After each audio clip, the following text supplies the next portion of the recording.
Hey, everybody, and welcome back for another episode of The Overlay, a poker podcast brought to you by CCG Poker and Paramount Poker down in beautiful Houston, Texas. God, I love Texas. It's great. It's not so beautiful here in the Windy City. No, today is February 17th, and they're calling for blizzard-like conditions. Now, they did miss the window of when because it's 2 o'clock on Thursday. 100% the weather people said that the snow was going to hit last night, and then it got changed to this morning, and then it got changed to this afternoon. My kid's school got canceled for no reason whatsoever, which is crazy. And they don't give them snow days anymore? Yeah, that's wild. They have to my kids don't have to log on, but they have these take-home packets that they have to do, which is basically we just had a snow day a couple weeks ago, and now we're doing a second snow day, and you do the same packet. It's the same shit. You just do slightly different stuff. It's to be honest, that's dumb. That's really dumb. It's just a waste. And here's the thing is, do you think the kids get any smarter from that one packet? And here's the best thing. The teachers, you don't turn anything in. The parents just sign and say, yeah, I did something. I was like, soy, quitty baby, we're not doing shit. We're just going to roll with this. We're going to party all day like it's 1999 or like it's April 14th, 2011. Ooh, I like little sneak peek of what's going to happen for this episode. Episode 60-something, 74. What episode are we on? No, it's got to be 62. 62. It really doesn't matter because none of these are in order. 61. This is episode 62. Hey, everybody. Welcome to episode 62. Wow, I got it right. Yeah, you hit it right on the button. Bang, bang. What's been going on, Brandon? Let's do a catch-up episode slightly before. We heard a couple of funny stories, right? I'll start. First funny story. Okay. One, we got nominated, or we were on the ballot for the Global Poker Index Awards, which is run by Poker Go, which is super cool. I also got an email from Poker Go. They want to give us some free subscriptions so that we can stream Poker Go at the events, which is pretty awesome. So I think that's sweet. Yeah, so I think, and they also did it for Paramount. They did both. So that's pretty cool. And then she had mentioned that she had heard about it through the overlay. So 100%, it was on the ballot, which is pretty incredible that we were even in a list of podcasts about poker. That was awesome, right? I'm super flattered, and I think it's great. So thank you to everybody who listens and hangs out with us for 2 or 3 times a month. Appreciate it. What was the funny story you got from the guy from the other organization? And he was just like, I listened to your episodes about the WSOP main event. Oh, yeah. He hits me up at the event. We're in the bar at Warrenville, and he's just like, yeah, I saw your overlay on Facebook, and I clicked on it and listened to your WSOP run.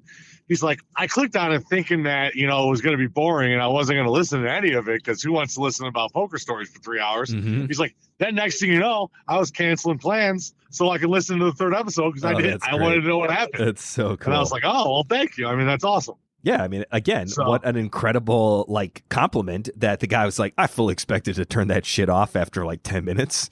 But not only did I listen to the whole thing, he freaking binge listened, which is awesome. Right, like it's Breaking Bad in 2008. Breaking Brandon. That's what we should have called it. Damn it. Brandon. All right, next year when you get 50, next year. 51st, we're going to call it Breaking Brandon. Remind me of that. Oh, man, I will cry if I get 51st. Yeah, that would be, I think it's almost worse to get top 50 in the main event than to because now what you're you did. actually, What do you think 50th place got paid?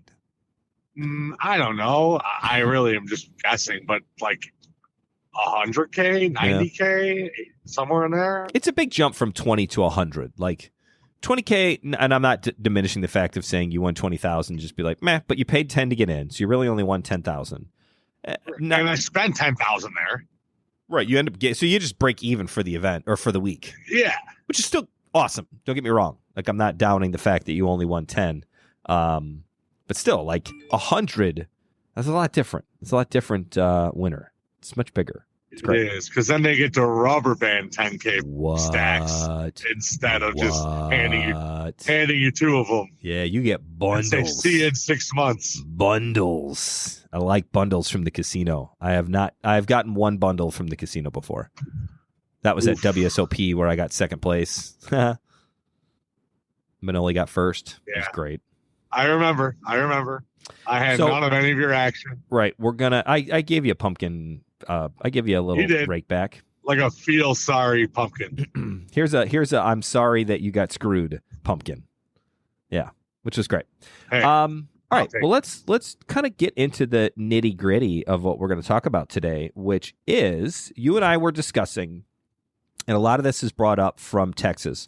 Shout out to my Texas peeps. I'm even going to shout out to Texas Card House because that's like my new second home in Houston. I had a blast there. I might tell that story next week, but we're going to give a little teaser. But I was telling Brandon how awesome the games are in Texas, and I always say it's like the good old days. And then Brandon and I actually started talking about it. Like when were the good old days of poker? Not that poker's bad now. I feel like there's a huge resurgence in poker, but lay it on me, Brando. What would you say the golden age of poker? I'm trying to think of something that would be like a comparison, like from the NFL or Major League Baseball. Yeah, it's kind of like the. Honestly, the first thing that popped into my head was like the steroid era of baseball. Okay, before we all knew that they were just all doping up. Right, 1995 to Sammy Sosa, McGuire, everyone hitting the home runs. Yeah, it was awesome. 70 home runs. We all knew what they were doing was wrong. We knew it. We knew it in our heart of hearts. We knew that they were doing no way Sammy Sosa got that big. No way Mark McGuire got that big. Like, it's impossible. Sidebar, anybody who wants to listen to a really good podcast that's not about poker, there's a podcast called American Scandal, and the very first season is actually that mid-90s baseball and like the steroids use and everything that happened, and it's a really good listen. So when you run out of overlay episodes, go check out American Scandal. I mean, they're a huge production. Don't actually compare us because they're much better, I'm sure. They spend money on editing. Like you and I just record. Like you're in your car, right. And the funny thing I'm driving right now in a blizzard, and it's snowing. And Brando was like, "There's like a 20% chance I end up in a ditch by not paying attention while being on this podcast." And I was like, "Cool, that's like getting it all in aces versus kings, which I'm perfectly comfortable with. It's great. Sometimes you lose with aces, Brando." I just got this car back from the dealership 20 minutes ago, not even, and they basically said, this car's cursed. When are you going to get a new one? Yep. And some of it might have to do that I'm driving in Chicago winter with summer tires, but it is. You live and you learn. The next car will have all seasons on it. So the golden age. It's basically like really the steroid era is kind of cool because poker had always been around, baseball had always been around, and all of a sudden you have this big boom, and you have all these people hitting home runs. Everybody was watching it. Man, and you got people that had years in 1998 that would be some of the greatest years of all time if it wasn't 1998. And they were like fifth or sixth. Guys, right. And they're like, oh, you're going to hit 42 home runs and drive in 150. Right. Like today, that's going to win you the MVP. Right. In 1998, that's just going to get you on the All-Star team, and you're not even in the top 5 of home runs in the league. So they're not even talking about you. It all comes crashing down. It all comes kind of crashing down with indictments and people getting caught and they crack down. And that's kind of what happens in poker, right? Yep. I mean, it all comes crashing down. So the golden age. Right. 2003, 2008. 2003 and 2011. Yeah. Really 2005 to 2011. Yeah. That 5 years, I would say. 2005 to 11. Yeah. Was really, really good for poker. That's when you had all of the online sites. Everybody was playing poker. It was all over television. You had so many different shows. I can't even name them all. The main event was broadcast as is, which was awesome, right? It was super. It was crazy. I remember ESPN they used to go to all the circuit events. Yeah. Yep. They watching Tunica. Yep. I was just going to say Tunica. Yeah. And you go to all these circuit events. And I remember like the production, it would happen in June and July. And then starting in like August, every Tuesday or every Thursday night would be like the new episode leading up to the main event. This was before the November 9. And I mean, I was hooked on it as a high school kid. Yep. Like Sopranos. Like you gathered had, around as a group. Yep. We watched it all the time. It. Everybody watched it. If you played poker, like you were watching, like I remember Bert and I having at condo where we like it was our first like we were out of the parents' house. We were both done with college. And like sure enough, like I remember sitting, we had like one couch. That's it. It's this big like 8-foot couch. I don't know where the hell we got it. No other furniture in the entire room besides the television. Obviously, when you have two college guys, what do you have? A couch and a big ass fucking TV. Yeah, this is all TV and a couch. Yeah, this is all pre CCG. So I'm thinking like if CCG started in 07, is that right? Yep. 07 or 08? 07. I think it was 07. 07. Yeah. 100% because I was 17 when it was running. January of 07 was the first event. So we're talking like 05, 06 when Bert and I were watching poker on TV, had full-time jobs. I mean, it was great. I mean, it was so much fun. I remember watching like the high-stakes poker, and they would like bet with the bricks of like hundreds. And like this is like Gus Hansen like ripping out like a 50K brick and like just chucking it in the pot. And it's just like, whatever. It's 50K. I bet 50K. It was wild. Yeah, it really was. And then you had PT and you had Sexton, so you had that on all the time. Oh yeah. And I mean, there was really just poker everywhere, and you got to consume it. And then with the poker everywhere, it became the ads everywhere. Yes, and remember for online sites. Yep, it was just Party Poker. Yep, remember it was just partypoker.net. And I remember being like a 12, 13-year-old kid, and like my dad downloading Party Poker. I like literally Windows 2000. And like not like that was we had DSL, we got away from AOL and dial-up, and, and it was like the emergence of the internet, and along the internet came Party Poker, and then Poker Room was another early one. This is kind of before Poker Stars, Absolute / Ultimate Bet, because those were the same. Because when I first started playing, the only real site that was out there was Party Poker. Everybody played Party Poker. That was the place. That was like 03, 04, 05, maybe even. Like the first like beginning years of poker, everybody played on Poker Stars. That was just like the site. And then Party Poker. That's what I said, Party Poker. What did I say?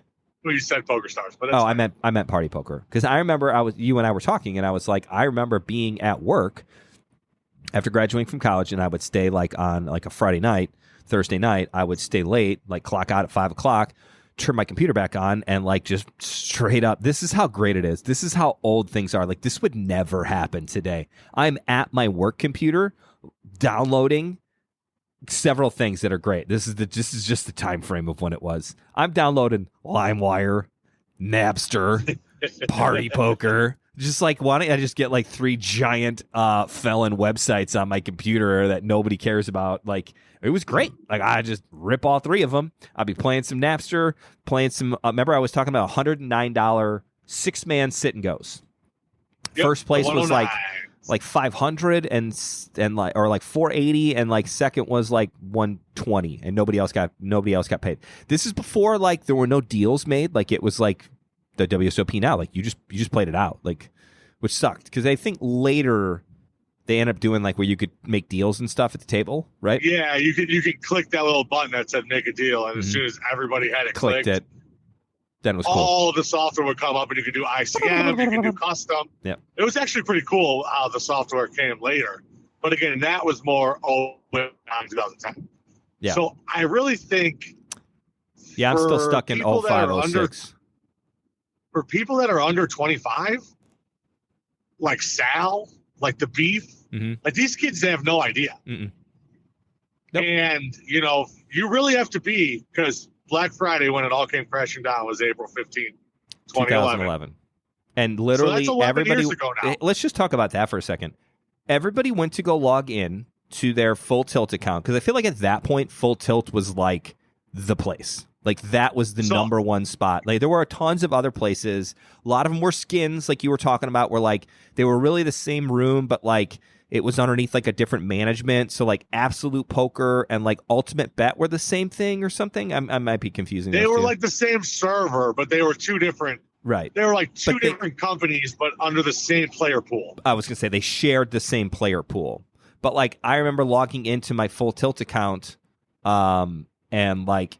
What popped up was like two logos, FBI and the Department of Justice.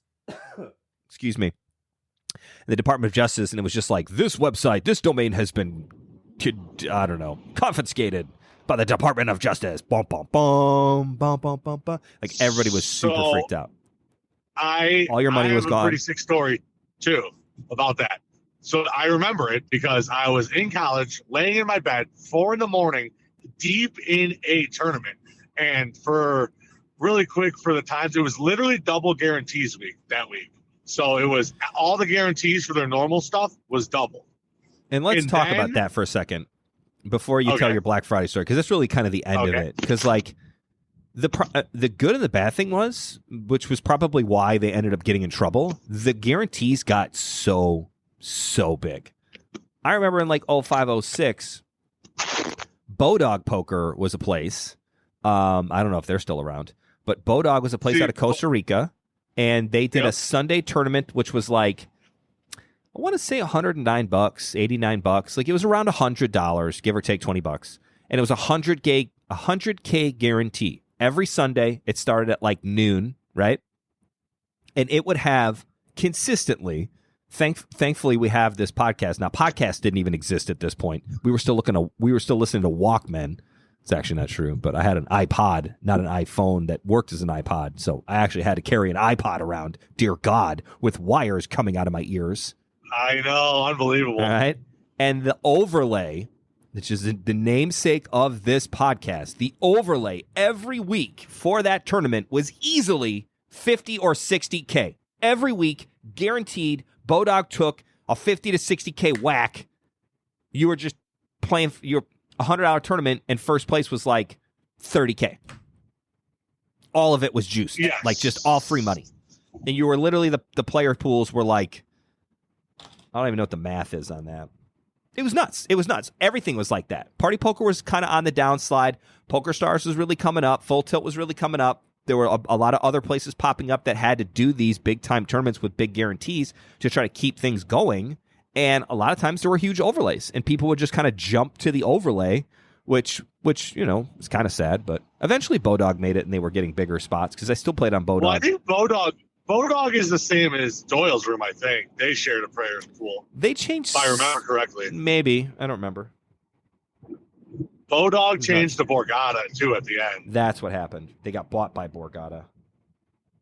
Yeah, you needed 1,000 players at $100 a pop to cover the guarantee, and like consistently, you were at like 400 to 600 players was the most that they got. Like I remember one Sunday playing, there was like 638 players. I was like, wow, that's a lot, and there's still a $32,000 overlay. It was nuts. Yeah, no, it was nuts. All right, so now we're okay. Let's go back to Black Friday. So Black Friday, April 15th. Is April 15th. We're at IU, 2011, 4:00 in the morning. I'm at IU. We're in Brandon's bed.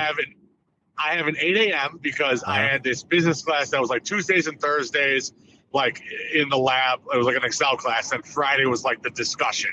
Ooh, like probably whatever. Why you're so good at doing the points lists. So yep. So anyways, there was double guarantees week. I was in a $5 rebuy multi-entry tournament. So if you guys remember towards the end of Full Tilt, you could enter the same tournament multiple times at the same time. So there was like 4 Brandman 219s in the tournament at the same time. Because the software allowed for the fact that they wouldn't let two users, they wouldn't let the same user be at the same table. So if there's 3,000 people in the tournament, it's 300 so tables. I'm playing in the same tournament with 4 different stacks. Right. And it was a $5 rebuy, and anytime you got under 1,500, you could rebuy up to 3,000. And then there was an add-on at break. So I was playing 4. You can play up to 4 entries. So I remember having 4 screens up and being into this $5 rebuy for like $400 because you're just you're double rebuying everywhere and you're all over the place. And I remember it being like literally a $50K guarantee. Yeah, on a $5 entry. $50K guarantee. So I ended up, I vividly remember this, getting it in down to 4. I had like 2 of my stacks made the money. I never got to the point where if you have more stacks than tables, they combine your stack and you get knocked out, kind of like we do in the Titan. Right. Where you kind of knock yourself out and you combine the chips. Right. But anyways, I'm air quoting. You guys can't see that. Nope. 4th, we're down to 4. I remember like, all right, I ain't going to this 8 a.m.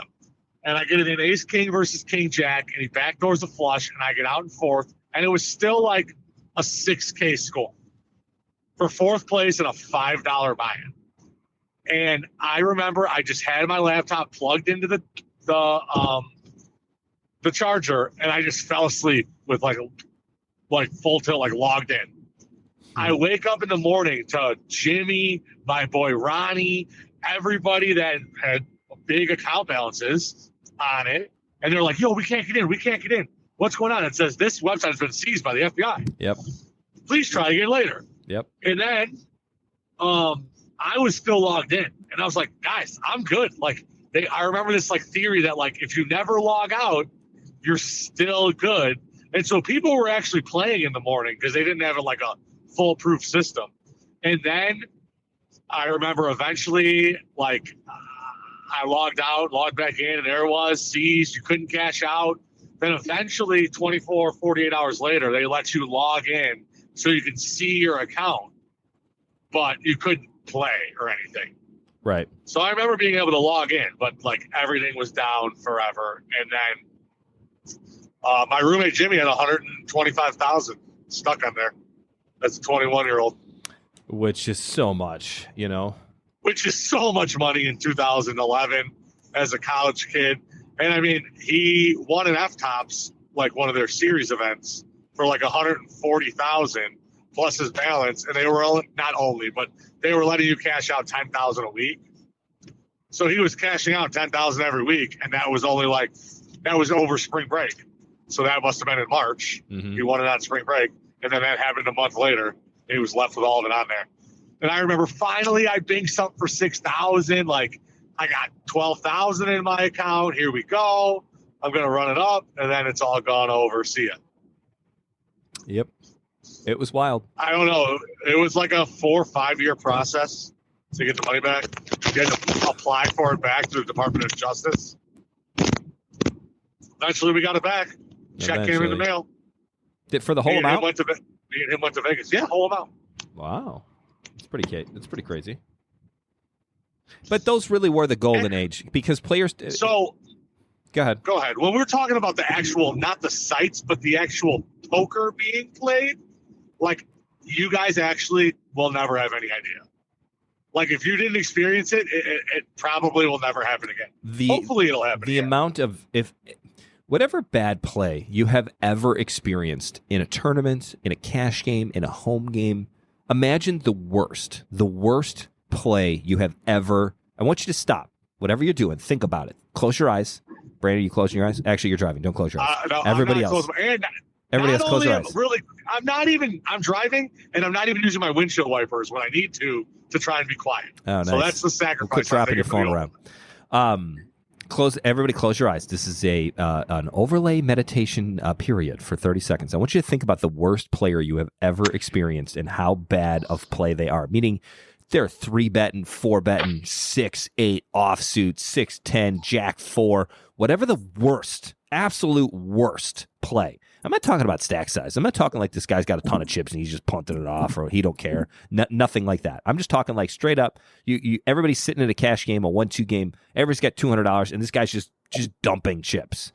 Whatever the worst imaginable play you can imagine, today's standards was exponentially worse in 2010. Correct me if I'm wrong. I would argue to say that there's probably one of those players at most tables. Every single table. Just wild-ass, drunken idiots doing dumb shit, jamming all in, blind, I mean, you could be blind because you could see it on the screen, but just like all in, and it'd be like, I have 7 deuce. Hee, chat box, you're a douchebag.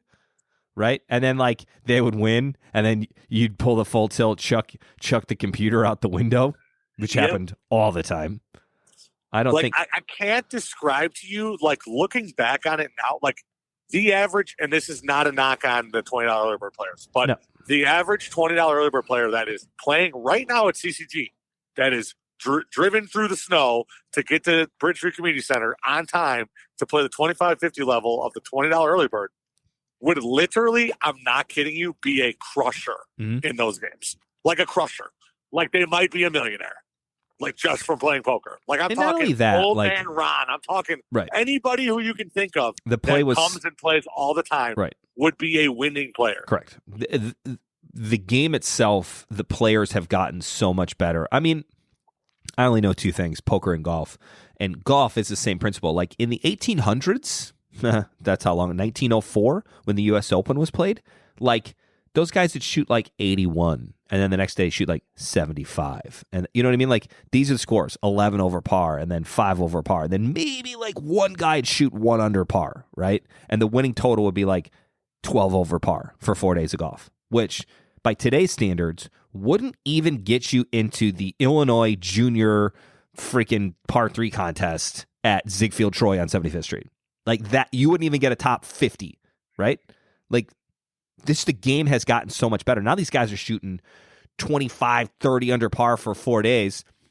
The game has evolved. The players have gotten better. They have realized what they need to do to make themselves the most upper top percent. And then like just so many people are at that elevated level. Like that's what poker's like now. So when I always say like, and this is not a knock on Texas, but there's just so many new players playing in Texas that it's kind of not to the same scale, but it's kind of reminiscent of the good old days, and I'm air quoting like Brandon does, of the good old days of poker when if you were a mediocre to above average player, like you could crush. You could play 25 cent, 50 cents, which again, let's not even get to the fact that you could put $100 and just crush 1 cent, 2 cent, and legitimately grind up a bankroll and have a great time, right? Correct. I mean, it was nuts. But like, even at those stakes, like right now, if you told somebody, hey, I want to play 10 cents, 20 cents, it'd be like, no. Nobody's going to play in a real poker game at a real table with a real dealer and real players for 10 cents, 20 cents. But like, we all did that. Like, if you played online poker 10 years ago, 15 years ago, like I remember depositing, getting my paycheck, depositing upwards of $200. I'd always rip half of my bankroll on that $109 sit and go. If I won, I was like party poker rich. And if I lost, then I would just grind out 25 cent, 50 cent. And that was my Thursday night. And that's what we did. You'd have a few drinks, hang out. You'd call your buddies on a landline. Maybe you'd fax somebody. Yeah. I remember download some shit from LimeWire. I remember like in high school, like drink some Jolt Cola.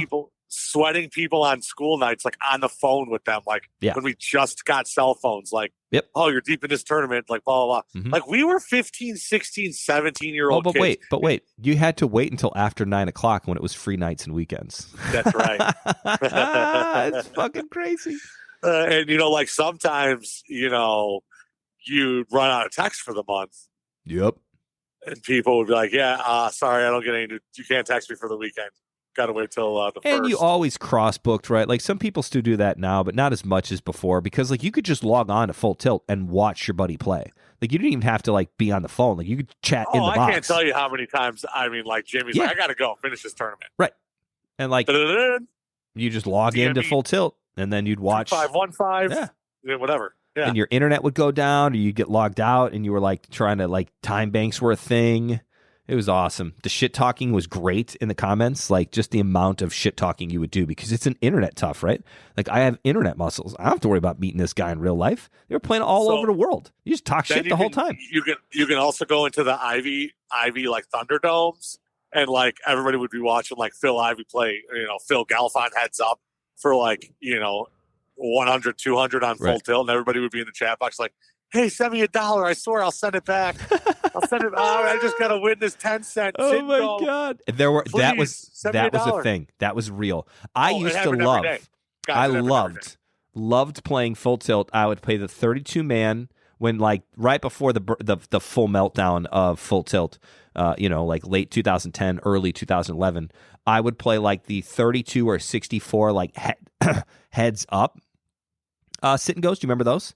Yeah. Like you'd play heads up. There'd be 32 players, and you'd be down to 16, then you'd be down to 8, and you'd be down to 4, and then like top 4 got paid out, and then like it was great. Like it was so much fun, and like I don't remember what first place was, but like it was bananas. Like it was so much fun. Like you had to get like through. I think you had to win twice to like get your money back, and you could do anything on the poker sites in general. I always just say full tilt because that's just where I played. But like I remember like full tilt, you could do that for, like you said, no joke. Kids nowadays, kids don't even realize how good they had it. You could play a 10-cent sit and go, heads up, 32 man. You could play $1. You could play $5. You could play $20, 30 to 50, 100, you play a $1,000. $1 rebuy with like 800 first. Yeah, like it was nuts. $800 first. And the Sunday, like the Sunday tournaments were always huge. Yeah. I remember those all the time. Run super deep, and then you'd be like, "Oh man, I got to get up for work tomorrow." And then I'd bubble, and then it was like 3:00 in the morning, and I didn't even fucking win any money. And now I got to leave for work in like 4 hours. Damn it. Calling it sick. I can't tell you how many times I would be sitting in a, business law L201 class, and I'd be firing up $33 PLO heads ups. And you find a bad guy, you go to shark, you let them sit first, you shark scope them. All of a sudden, they have a little fish next to their name, and you just play them forever. And then you beat them, and you click rematch. Yeah, rematch. What was the software that you could buy at that point where it was like it would tell you like their stats, like their pre-flop stats? Yeah. See, that didn't come till later. No, I remember those were like starting to become a thing. HUDs. Yeah, HUDs were around at the end, but right, very much at the end. They're very much like the new sites. Like I'm pretty sure GG Poker, there's just a built-in HUD. Right. Like because now you just everybody gets it. Why have them do it? But like we're talking about too, because like when people say I guess we did have HUDs because I remember. Yeah, I did 100%. I had one because I remember buying one and it was like a big thing and it was like through like NetTeller. Remember a NetTeller? Poker Manager, maybe. Yeah, whatever. Crazy. You can get a HUD. Yeah. This is all kind of like right before social media was like huge. So like the chat boxes inside of like the software you were playing in was like the social media aspect of it. Like you legitimately like would talk to people and like friend them and like it was wild. It was wild. Plus, there was no way to like get out that there was huge overlays because you can't just go to Twitter. Like now, It's like Twitter overlay alert, come play, blah blah. You got 8 hours left of registration. Yep. Oh man, my watch is talking to me now. Siri, shut up. No, that is not very nice, Brandon. If you are, and then how about the fact we haven't even touched on two major parts of this. The dark side of online poker, and then we're going to wrap up this episode because now we're just reminiscing about how great it was and how shitty it was so good. Like I cannot believe it's over. When CCG first started in 2007, like because of online poker, there would be 150 people in the $20 early bird.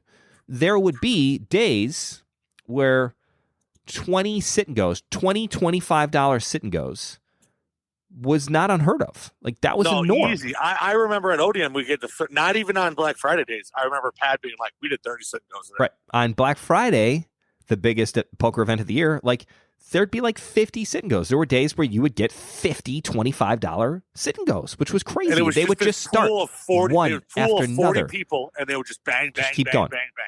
It was great. Now sit and goes are dead. Nobody plays sit and goes anymore. Really, the low stakes cash games don't exist anymore because of that. So the fear is, and why I would love the fact if Illinois could get, or Texas, if either of those states, some of these big poker places, if they could get online poker legalized, like in New Jersey, like in Pennsylvania, Delaware, things of that nature, where you can play Poker Stars in some of these places now. Like it would be good for the game. People are always like, would you be nervous about like losing players to the online version? Because like you don't have to leave your house. You could play in your underwear. You could do whatever you want. Like it's so much simpler. Yes and no. I mean, some people would decide not to go to the $20 early bird because they could play a $20 rebuy tournament with 20x the prize pool.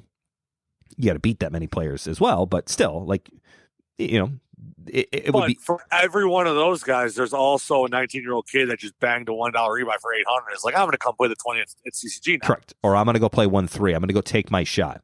I'm going to go play 1-3 with these guys. Like that's exactly what that was me. It feeds the other games, right? Like you if cash out on NetTeller, yep, and then you go to CCG. Yep, that was the good old days. It was great. The other aspect of poker, the dark side, was the super user, which we kind of experienced a super user during the what was that dipshit's name from Stone's Poker Live? Mike Postle. Like, because that was what he was accused of. And nothing's really come of that yet. Like, there's still litigation, and I'm sure it'll last years and years and years. But there was a couple of super users on Absolute. Was there anywhere else that they were? No, yeah, I think it was Pot Ripper, right? His name was Pot Ripper. And that was like, because it was funny, we got to like a throwback when they were showing the statistics of Mike Postle during that whole RFID Pokergate.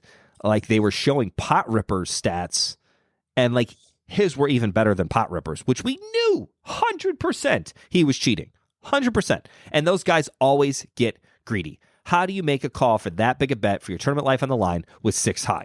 Let it go, man. Like, everybody's going to know you're cheating at that point, or they're going to go, wait, how could he make that call? He called with 6 high. Well, because the other guy was bluffing with 5 high, and you know your 6 high is good. Yeah, I call. But nobody snap calls with 6 high out of frustration. Pot Ripper would let people bluff him, you know? Like, he didn't win every bet it the whole way. Like, I don't know. Stupid. But stupid. To be fair, Pot Ripper just did it to prove that it could be done. Is that why he said? Yeah, I mean, that's when you get caught. That's what people say. He was like he was like a software engineer for Absolute Poker. Yeah, and like told them that this could is possible, happen, and they didn't believe him. So then he did it. Right? Did he ever go to jail or anything? I don't think so. I don't even know if he cut some kind of deal. Money. Yeah, I think that also happened right around the time that everything crashed. Right, like all the poker sites, and then it got deemed that. And it's funny. And then we'll talk about this, and we'll kind of end the episode. So thank you for listening. Come and play CCG and Paramount. Both of them are banging right now. 2 stacks a month at Paramount. Sunday. So today's Thursday. Sunday. So this episode's going to drop today, Thursday, the 17th of February. The 20th, $200 total buy-in. That's all your stuff included. Add-ons, daily membership, all that stuff in Paramount. Like the last time they did this in January, about 6 weeks ago, they got like a $24K prize pool on a $200 buy-in. Like, it was nuts. It was great. That's really gross. It was reminiscent of the old days. You know, stack tournaments are kind of like when you get that mild experience of what it was like during the hot poker days. But in all honesty, and maybe this is something that I know just because of the industry that I'm in, when the Internet Gaming Act passed. So what they determined was that poker was not illegal. You couldn't transfer funds back and forth through online poker sites or put money on. You couldn't use your credit card to buy gambling type things on the internet. That's what the law was for, right? Unless it was like a game of chance, and then people tried to argue that poker was a game of chance, which nothing really came of it. But that internet law that crashed all of the online poker sites was the start of daily fantasy. Because daily fantasy actually qualified underneath that law. And I think a lot of the people... Did you know this, Brando? Oh, I knew it. Yeah. A lot of the people like DraftKings and FanDuel, really DraftKings, like they really pushed the envelope and like, well, okay, if online poker's bad, like then this is 100% legal because of it. And now online, fantasy sports is huge. I mean, it's incredible. It's massive. It's much, much bigger than the poker probably could ever be. Right. Because people were still afraid to play poker online, not because they thought there was cheating involved, but just because like poker is a game like chess, or it's a game. You have to know how to play the game. Anybody in the world can just bet on Tom Brady to make a touchdown on a Sunday, like whatever, doesn't matter. I wouldn't recommend making that bet now because it's probably not going to happen. But in general, like you could just make stupid prop bets and like you don't have to do anything. You just put the bet in and you don't even know if you win or lose. Doesn't matter. And you log on Tuesday morning and be like, oh, wow, I won that one. Oh, I won that one. Oh, that's cool. I didn't know I had the money line on Kansas City. Sweet. I don't even know what the money line is. I just clicked a bunch of buttons. Can't imagine that's a skill game and poker's not. But yeah, that's what I was going to say. Yeah, but, seems fair, but that's just the way it is. I love that line. Seems fair. What was your favorite online poker story? Under 2 minutes, very quickly.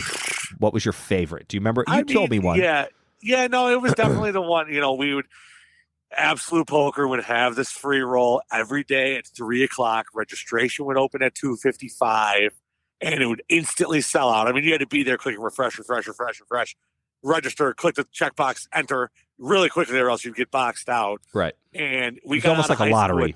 2:42. So we had 13 minutes to get home. Jamie would drive. Jamie was driving. He'd run he'd register at my house and then drive to his house and play. There was a little 5-minute window. He lived like 3 minutes from me.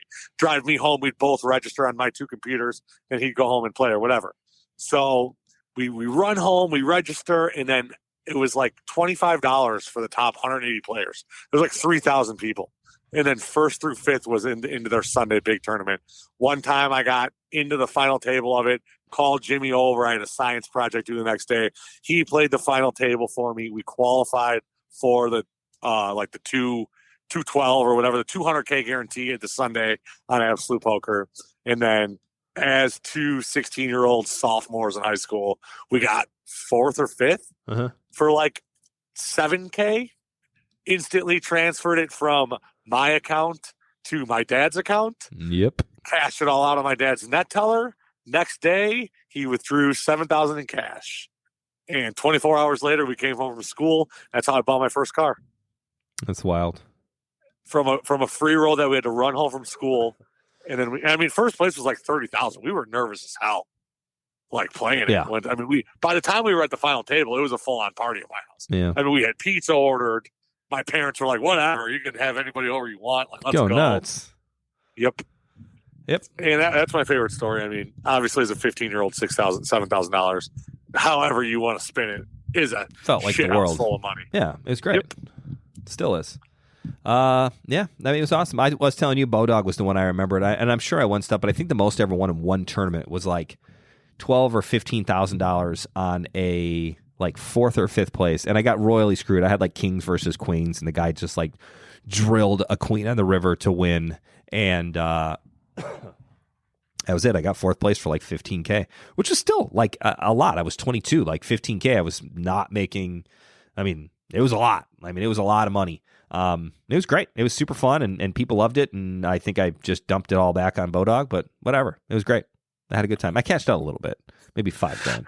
Maybe $5. I think I cashed out $5, and I kept 7 or 8 in there, whatever the difference was. It was like 13,000 or something, 13 and change. I was like, this seems like a good idea. Maybe you could only dump out, and like that was part of the scam, right? Some of the things that happened, like you could only withdraw so much, and I would like withdraw 5K, and then I end up punting off the rest of it by playing $1,000 sit and goes because I thought at that point I was a pro, so I made every poker player's mistake of jumping up stakes and just punting all my money away. I will say bankroll management was exponentially harder on a website that went up in high stakes as you ever want to play. Yep. It was nuts. It was great. It was so much fun. And I can't, guys, really quick, the level of play was nuts. There was no ranges. There was no raising the button to steal the blinds. There was none of that. Like you guys have, I don't know how to describe it. Like everybody right now. Everybody went to the flop. You saw flop with at least 5 players. Flop. It was great. It was great. A lot of post flop. R.I.P. Rest in peace. The good old days. Now we're just regular pokering it up. But Texas is trying to bring it back. A little bit of resurgence. I would say the mid 2010s, 2011, 2012 to 2016 was like poker hell. Yeah. Everybody tanking, everybody proing, everybody min clicking, everybody. Those kind of days are kind of swooping out of it a little bit. Obviously we're not back to the old days, but we're in like a little better than we were. Era. I would say much better than they were. Not the golden era, but yeah. But close. Thanks for listening to us here at The Overlay. We want to say thank you. Come out and see us in Chicago at any event, ccgpoker.com, or check us out in Houston, where I have been hanging out much more often. The weather's nicer. It's great. It's so much fun. Maybe next week I'll tell you about my Texas Card House story. Shout out to the Texas Card House guys. They got a free promo drop just because of all the shenanigans I pulled there. Some of you have heard it. It's a pretty great story. I'll tell it next week. Thanks for listening. We will catch you next time. Brandon, lead us out of here. Farewell. What was your online name? Did you ever have anything cool? Brandman like 219 or something? Brandman 219. Yeah, I had like I will say this. Too high to care. That was pretty good. I was going to say the second best thing besides the incredible bad play at poker and just the ability, if you could actually just manage your bankroll and play good, solid poker, you could win every day. Like 100%, you could just win. And then now we're not even talking about rakebacks and things of that nature. If you played long enough, they would just pay you to play, blah, blah, blah. We're not even talking about that. If you were just a standardly good player, you could win a lot of money there. But the next best thing besides the money that could be won was just the creativity of people's nicknames, like their online names, was fucking fantastic. It was so good. So too high to care, and then I would get called by like Jack High. And they'd be like, well, I thought you were too high to care. Right. So then I changed it to tight as my J's. Nice. The other stoner name was like, you know what, I'm tight. But the creativity of the names is so good. Honestly, so hilarious. Good. So and good. when you're dealing with literally 50, 60,000 people on a site, you're going to have some hilarious names. So good. So good. So good. Anyways, thanks for listening. We'll catch you next time. Bye, everybody. Bye-bye.